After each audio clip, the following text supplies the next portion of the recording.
Mungkin beberapa perempuan juga, yang saya butuhkan itu kata maaf, Bu, gitu-gitu.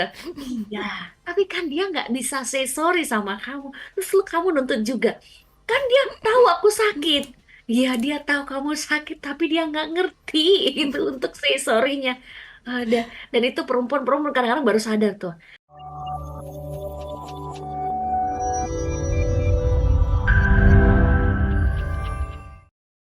Seperti apa sih Kak? Mungkin kayak ada nggak sih kayak kata-kata atau mungkin perilaku yang mengarah, wah ini gejala-gejala toxic relationship nih Kak Sulastri, seperti apa? Oke, apa aja nih yang perlu kita pahami? Mhm. Apakah am I in the toxic relationship gitu ya? Ya. Yang pertama adanya kurang komunikasi. Jadi bisa komunikasi hanya satu arah. Mhm. Sementara lawannya tidak diberikan kesempatan untuk Ya. memberikan atau menyanggah atau mungkin menolak atau Mhm. mungkin memberikan penjelasan yang lebih detail. Nah, Hmm. atau misalnya ke orang tua dengan anak. Tahu apa sih kamu? Kamu anak kecil. Hmm.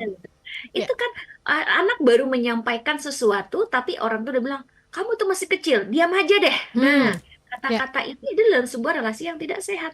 Jadi relasi yang sehat itu seimbang. Ya. Kalau yang tidak sehat itu timpang, gitu. Mhm. Kalau seimbang, kita akan memperlakukan orang itu setara. Tapi kalau ini tidak seimbang atau tidak tidak setara, maka ada posisi yang tadi berkuasa, ada yang mengontrol. Maka tadi Mhm. kamu tuh belum tahu apa-apa, kamu tuh masih kecil.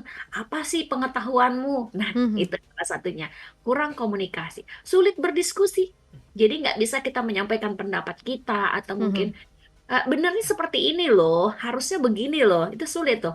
Dan sehingga ketika ada masalah, ada kesulitan, tidak diselesaikan dengan baik. Hmm. Justru berulang-ulang lagi ada masalah yang sama, berkelanjutan lagi, akhirnya pada akhirnya, ya udahlah, emang dia begitu kok.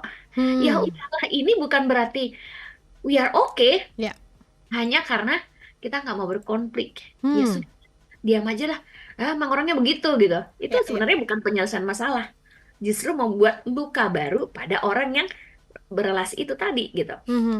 Dan ada ketidakjujuran. Ya. Ketidakjujuran di sini di mana dilakukan terus-menerus Hmm. atau ulang-ulang bukan dasar yang baik untuk hubungan apapun ketika tidak jujur gitu. Hmm. Bisa jadi ini, seseorang misalnya dalam berelasi berteman nih, memanipulasi gitu. Mamaku Hmm. tuh sakit gitu, boleh nggak pinjem uang? Padahal mamanya nggak sakit, papanya nggak sakit. Tapi dia menggunakan figur orang tua hanya untuk mendapatkan sebuah belas kasihan dari orang lain. Itu Hmm. juga kejujuran juga di situ. Kemudian kurang hormat, nggak respect, bahkan mungkin kalau ada melanggar batasan dia tidak say sorry, tidak minta maaf, dan ini bisa dilakukan terus-menerus. Gitu. Hmm. Mungkin beberapa perempuan juga, yang saya butuhkan itu kata maaf, Bu, gitu-gitu. Iya, tapi kan dia nggak bisa say sorry sama kamu. Terus kamu nuntut juga. Kan dia tahu aku sakit. Iya, dia tahu kamu sakit, tapi dia nggak ngerti itu untuk say sorry-nya. Ada. Dan itu perempuan-perempuan kadang-kadang baru sadar tuh. Kamu masih mau nuntut say sorry-nya. Ya, kalau dia minta maaf, saya masih mau kembali. Dan Hmm. balik lagi ke lubang yang sama. Again and again, kamu akan di posisi yang sama seperti ini gitu. Terus dia akan lakukan itu, bahkan ketika misalnya membuat sebuah keputusan, dia akan memutuskan sendiri, bisa jadi seperti itu. Hmm. Dan ketergantungan nih, setiap orang sebenarnya berhak untuk mandiri. Tetapi kalau misalnya seseorang bergantung baik secara finansial, secara emosi, psikologis, itu menjadi tidak sehat Hmm. hubungan. Makanya kalau lagi saya ngajar, Mhm. saya selalu bilang di kelas, para perempuan bekerja. Jangan mau tidak bekerja, gitu ya. Setuju. Apapun itu yang penting bisa menghasilkan buat dirimu gitu. Kenapa? Kita tuh walaupun itu pasangan kita, sebisa mungkin jangan ketergantungan secara finansial. Mhm. Gitu. Dan begitu juga ketergantungan secara emosional. Kemana-mana nempel. Ya. Atau ada juga yang gini, pasangannya memang baik, tapi dia yang justru membawa toksiknya gitu. Jadi Ah. kemana-mana harus diantar gitu, Mhm. kemana-mana harus diantar, harus ditemani, sehingga yang ini, yang figur yang tadi tuh jadi jengah gitu. Ya ampun, aku kok jadi nggak bisa bergerak Ya. gitu. Ya.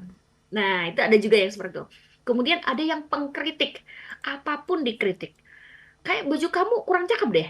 Kayaknya alis kamu kurang deh. Kayaknya rambut kamu ini, body kamu kayaknya ini kurang gini nih. Ini Mm, kayaknya mm, mm. pipinya ini nih. Kayak muka kamu, nah semua dikritik. Itu bisa saja ada orang yang seperti itu.